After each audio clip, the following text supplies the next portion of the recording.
Adela Morales and Adrian Bonilla with their grandchildren, who lived in an RV community in East Palo Alto, California, until they were evicted last week. Jason Henry for the New York Times. East Palo Alto, Calif. Adrian Bonilla lived in a shared house in this Silicon Valley town with his wife and 2 grandchildren until earlier this year, when the rent for their bedroom jumped to $1,200 from $900 a month. Mr. Bonilla attributed that rise to Facebook, which is based nearby and was growing. So Mr. Bonilla, a 43-year-old mechanic and Uber driver, bought a 1991 recreational vehicle and joined a family-oriented RV community on a quiet cul-de-sac. They lived there until last week, when Mr. Bonilla received an eviction notice. This time, Mr. Bonilla said, the reason he had to move was because the city wanted to clear the way for the Facebook school. That school is funded by the Chan Zuckerberg Initiative, a limited liability company set up by Facebook's co-founder Mark Zuckerberg and his wife Priscilla Chan, to work on social change endeavors. Ms. Chan is a co-founder of the school, a private institution for low-income children called the Primary School. The school is a Facebook school. It's not a city school, Mr. Bonilla said, adding that he knew he would have to move again when he heard about it. When Facebook comes, everybody moves everywhere. Mr. Zuckerberg is already facing plenty of troubles across the globe, including questions about Russian interference on Facebook during the 2016 election. The skirmish between the couple's initiative and the RV community, which city officials said was becoming a flood hazard, is a reminder of how the billionaire also faces difficulties on his own doorstep. For many in East Palo Alto, which is just blocks from Facebook's headquarters in Menlo Park, California, no CEO and company have come to embody the anxieties of the modern tech boom more than Mr. Zuckerberg and Facebook. At a meeting last Wednesday at East Palo Alto City Hall, about 100 residents and protesters gathered with city staff to discuss their housing and some invoke Mr. Zuckerberg's name. New housing developments overlook older homes along Polgas Avenue in East Palo Alto. The residents there have long felt disempowered against change brought by tech leaders like Mark Zuckerberg. Jason Henry for the New York Times. A cul-de-sac in East Palo Alto that was once home to an RV community will soon be the location of a private school funded by the Chan Zuckerberg Initiative. Jason Henry for the New York Times. I want to talk about the elephant in the room, said Zach Kirk, 20, a Stanford University student who grew up in Palo Alto. Actually, he's not in the room, he's in some mansion. Mark Zuckerberg, wherever Mr. Zuckerberg goes in Silicon Valley, he seems to generate a housing problem. In 2014, after the tech mogul bought a house in San Francisco, neighbors complained about construction, his security detail, the parking and how his presence would inflate prices. Earlier this year, protesters marched in East Palo Alto to denounce the displacement of residents because of big tech companies like Facebook. The battles are likely to grow as Facebook continues its expansion in Menlo Park, with 1.75 million square feet of new office space expected to be built. The Chan Zuckerberg Initiative has also been growing, staffing up as it prepares to invest Mr. Zuckerberg's enormous fortune in efforts like his stated goal to cure, prevent, and manage all disease. Community members expect more tension later this month at an East Palo Alto town hall hosted by Real Community Coalition, a local citizens group, and featuring Facebook. At the meeting, residents will have the opportunity to ask Facebook executives questions about the company's role in the community. Connections are at the core of everything we do at Facebook, and our relationship with residents of East Palo Alto is no different. Juan Salazar, a public policy manager for Facebook, said in a statement.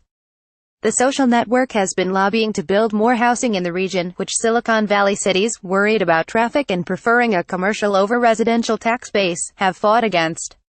In East Palo Alto, Facebook has invested $18.5 million into the Catalyst Housing Fund, an affordable housing initiative. The company has set a goal to grow the fund to $75 million. The Chan Zuckerberg Initiative, which is also writing grants for affordable housing, said working side by side with local communities was core to our work. In a statement, the primary school said the episode with the RV residents was frustrating and emblematic of larger housing issues in the Bay Area, but that it was not aware of East Palo Alto's action to evict those residents and had not engaged with city officials on the matter. East Palo Alto's residents have long felt disempowered against change brought by tech leaders like Mr. Zuckerberg. A 2.6-square-mile town where a third of the school children are homeless, it has stood as a sign that Silicon Valley's wealth might not spread to those beyond its tech campuses. And so even as Mr.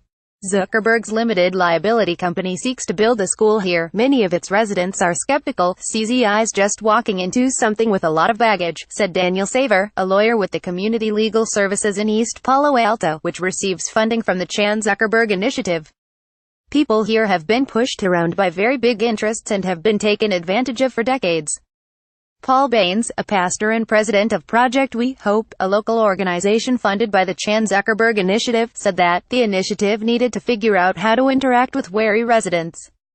They have to learn how to communicate with communities of color. Mr. Baines said, the recent evictions at the RV Enclave were not requested by the Chan Zuckerberg Initiative, said Donna Rutherford, an East Palo Alto City Council member and a former mayor of the town. Instead, city officials said the area had become a flood hazard as rains were coming and the vehicles had spilled wastewater into storm drains.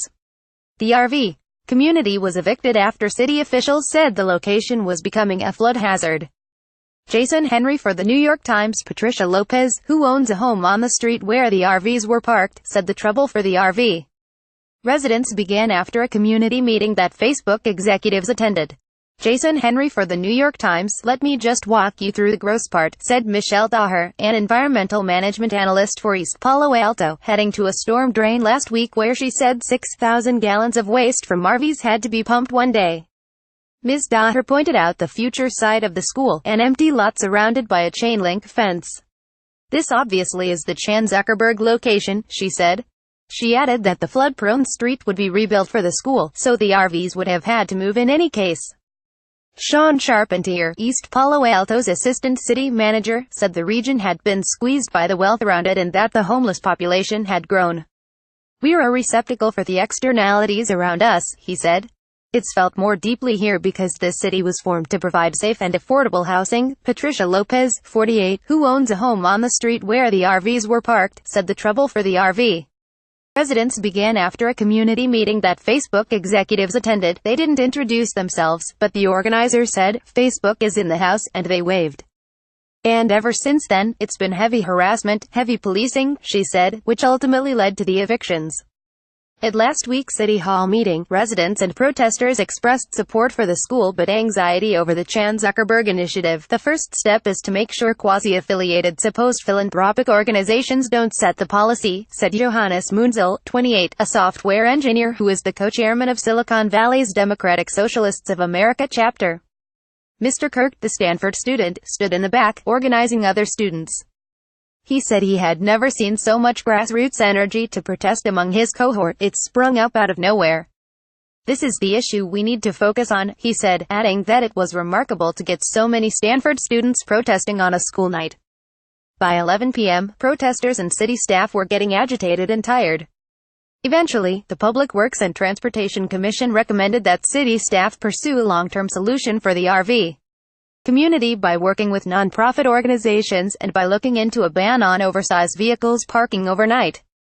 Facebook said a senior executive attended the meeting. Nearly 50 community members spoke that night. The Facebook executive did not. The lot where a private institution for low-income children called the primary school will be built. Jason Henry for the New York Times. Follow Nellie Bowles on Twitter @NellieBowles.